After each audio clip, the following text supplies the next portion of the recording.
Jadi ada prosesnya, apa aja tuh prosesnya yang harus dilihat, tidak semata-mata dari ranking.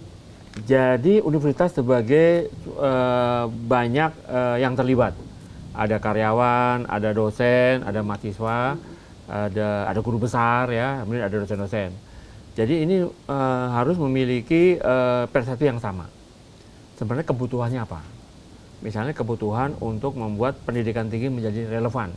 Nah, mengapa relevan? Karena lulusan itu membutuhkan suatu kemampuan yang baru dalam menghadapi dunia yang berubah.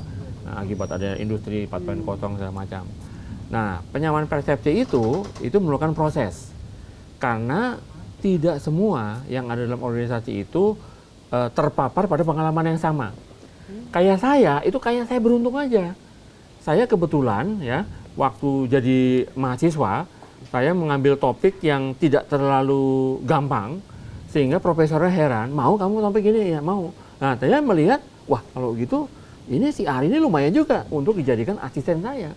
Begitu saya jadi asisten, saya jadi lebih mengerti bagaimana profesor itu bekerja, saya mengerti bagaimana universitas bekerja.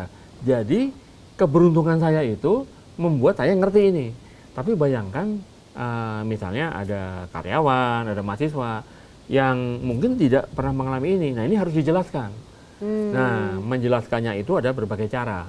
Salah satu yang ini adalah dengan misalnya membuat yang namanya kuliah-kuliah umum. Kemudian kalau untuk karyawan dan dosen ada menggunakan namanya pembangunan kapasitas building. Jadi keluar, misalnya naik kereta api ke Bandung. Nah, di situ saling cerita tentang bagaimana pendidikan modern. Sampai di sana ada pakar, langsung seminar, ya.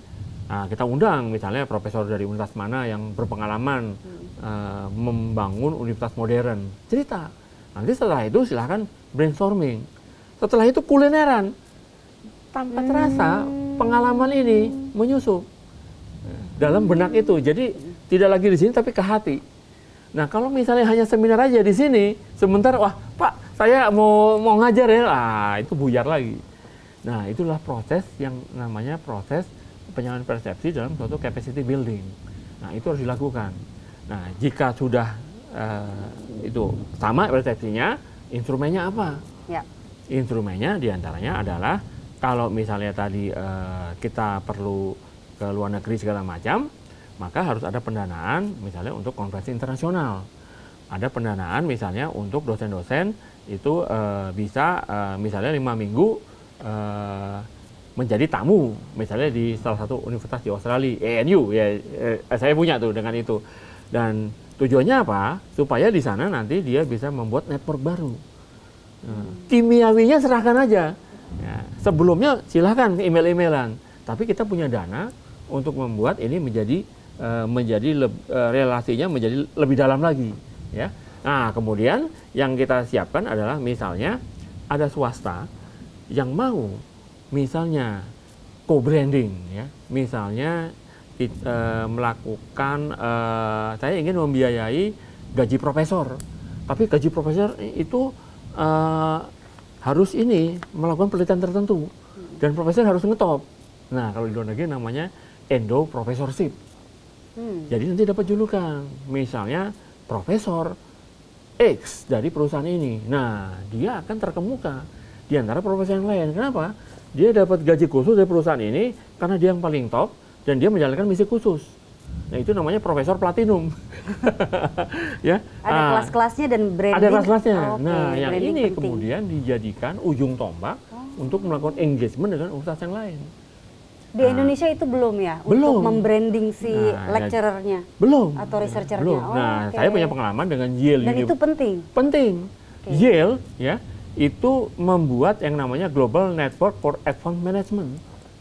Yaitu profesor dari Yale yang kemudian menjadi dekan Yale. Dia punya kemampuan, dia ekonom, ya, tapi punya kemampuan organisasi networking. Lalu dia mengumpulkan 29 universitas yang mempunyai fakultas ekonomi dan bisnis yang hebat-hebat. Nah, UI menjadi anggotanya, fakultas ekonomi dan bisnis UI. Ya, tapi itu berarti apa? Itu hanya bisa dilakukan karena si dekan, si profesor ini itu pernah punya pengalaman menjadi profesor platinum. Dia lebih banyak gaul, lebih banyak ketemu orang, lebih banyak baca ini, sehingga dia punya inisiatif. Nah, itu adalah proses. Ya, proses itu sudah biasa di luar negeri dan mereka berkompetisi. Nah, di kita mungkin belum terlalu lama. Ya. Nah, dan makanya ada inisiatif dari Pak Menteri yang Pendidikan yang baru, itu sebenarnya karena melihat dari proses ini yang cukup sukses di negara-negara lain.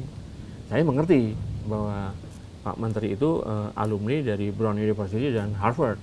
Saya juga lulusan Brown University kan. Jadi saya cukup mengerti. Nah, jadi nanti bisa didesain ya bagaimana proses yang ada di kita ini yang hasilnya cukup baik, tapi dunia berubah. Betul. Ya, jadi kita harus berubah. Jadi untuk mempublish si researcher ini untuk ada namanya. Untuk ada namanya. Jadi perlu terlibat dengan misalnya konsorsium asosiasi dari ilmu tertentu. Misalnya American Economic Association untuk ekonomi. Dan tidak hanya duduk-duduk aja, dia harus mencoba supaya papernya bisa diseminarkan di conference itu, karena nggak gampang, itu dipilih. Hanya yang sangat bagus, tapi kan susah ke sana. Maka kita biayai dulu, oke deh, 1, 2, 3 kali, bolehlah jalan-jalan sambil ngeliat-liat shopping. Sambil menjalin network di sana. Menjalin network. Nanti harus bisa paling nggak pamer dulu paper kita di sana. Baik Prof, dari tadi kan kita sudah membicarakan soal keilmuan. Tapi bagaimana sebetulnya mendidik mahasiswa UI atau mahasiswa pada umumnya untuk tetap mempertahankan etika, budaya ketimuran kita, moralnya mereka, itu bagaimana Prof? Jadi ada pelajaran yang sifatnya pelajaran kewarganegaraan, itu ada etik sebagai warga negara, etik sebagai pribadi, dan juga ada kegiatan-kegiatan agama. Nah, kegiatan agama itu sifatnya adalah mencoba merangkul ya. Jadi yang kita lihat itu adalah bagaimana pesan-pesan yang sifatnya lebih ke masyarakat ya, secara umum itu bisa dipahami mereka. Dan salah satu yang menarik dari fenomena dunia modern itu adalah dengan adanya kemajuan teknologi informasi, maka saking banyaknya mereka tuh menyeleksi, dan menyeleksi itu kadang-kadang mereka itu nggak lihat yang lain. Ya. Makanya ini adalah suatu paradoks, namanya global village. Informasinya demikian banyak, tapi dia akhirnya memilih sesuatu. Nah itu gejala-gejala intoleransi itu sebenarnya adalah karena dia tidak bertemu orang, hanya bertemu gadget. Nah ya kan, nah berarti harus ada kegiatan-kegiatan bersama. Misalnya kalau pelajaran sejarah, itu pelajaran kewarganegaraan, itu misalnya berkunjung bersama-sama ke Candi Borobudur untuk melihat nih bagaimana Indonesia dulu. Atau misalnya melihat objek-objek yang lain, misalnya ada Masjid Kudus, ya, di mana di situ kan campurannya macam-macam tuh, ya, dari mulai kerajaan dulu pra Islam ya sampai sekarang ya. Jadi bisa melihat segala sesuatunya itu dalam konteks kemanusiaan. Ya, itulah nanti ya membuat mereka itu tetap dengan budaya Timur, ya, dengan etika Timur, tapi juga toleran. Ya, toleran, karena mereka melihat prosesnya. Ya, makanya penting untuk supaya pengajar-pengajar yang mengajar mata kuliah seperti itu yang senior. Yang senior, ya, yang sudah makan asam garam.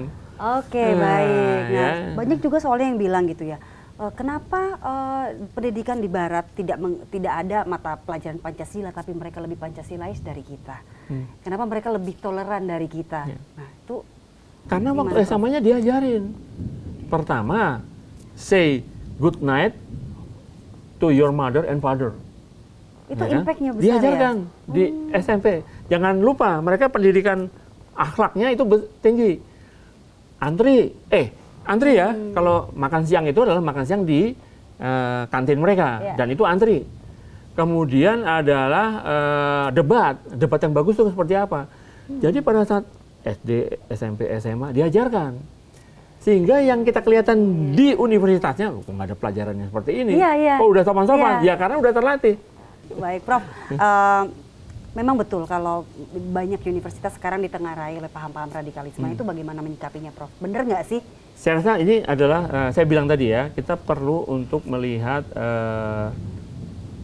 teman ya. Jadi kalau temannya itu aja, kelompok penelitiannya itu aja, dia Mungkin kalau tadinya sudah punya pandangan yang lebih luas, toleran, mungkin nggak apa-apa. Tapi kan nggak semua orang seperti itu. Jadi ada kemungkinan yang namanya cara pandang kelompok, grup, itu menjadi nilainya dia.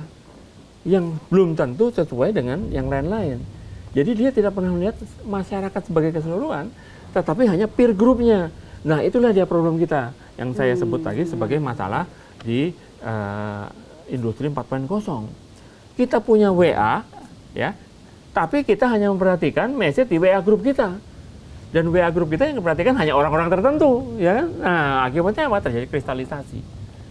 Makanya kita harus melakukan kopi darat. Nah, arisan itu bagus. Olahraga bersama, jalan-jalan bersama. Tatap muka lebih. Iya, lebih kuliah umum. Ya. efektif. Nah, itu saya bilang ekses dari gadget. Ya. Oke. Tidak terjadi waktu zaman saya. Zaman saya ya walaupun hanya pengetahuan, tapi kami main bola bersama. Ya kan? Ya, tendang-tendang kaki ya bersama, nanti minta maaf ya, biasa itu.